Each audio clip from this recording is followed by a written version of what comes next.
Rules governing filling of electrons in different orbitals, मतलब filling of electrons जब हम अलग अलग ऑर्बिटल में फिल करते हैं तो कौन से रूल्स उन्हें गवर्न करते हैं. Following rules are applied during the filling of electrons in different orbitals. Hund's rule of maximum multiplicity. The pairing of electrons will occur in any orbital of a subshell when all the available orbitals of it have one electron each. This is known as Hund's rule. कैसे wrong कैसे हुआ ये कि ऐसे fill नहीं कर सकते आप जब तक सब फिर एक एक में नहीं आ जाता. मतलब यहाँ पे 3 आप देख सकते हैं ऑर्बिटल्स हैं ना, तो यहाँ पे आपको तीनों में एक एक देना पड़ेगा अगर 3 हमारे इलेक्ट्रॉन्स हैं तो ये हमारा राइट है.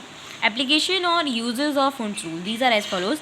The number of unpaired electron with covalency of nitrogen is 3 because it has 3 unpaired electrons.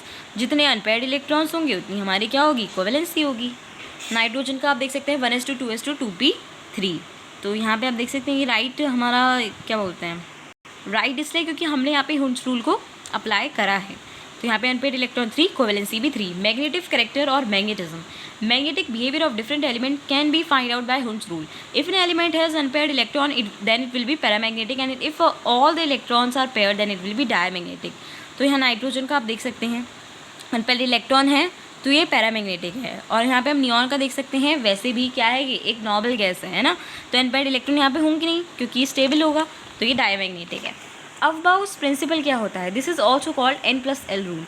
N क्या है और L क्या है, ये हमारा प्रिंसिपल क्वांटम नंबर और ये azimuthal quantum number.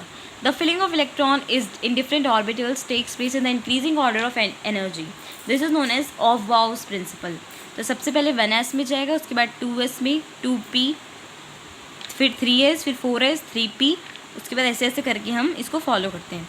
The increasing order of energy is 1s, 2s, 2p, 3s, 3p, 4s, 3d, 4p. It is used to write electronic configuration to find out existence of orbitals for a particular quantum number.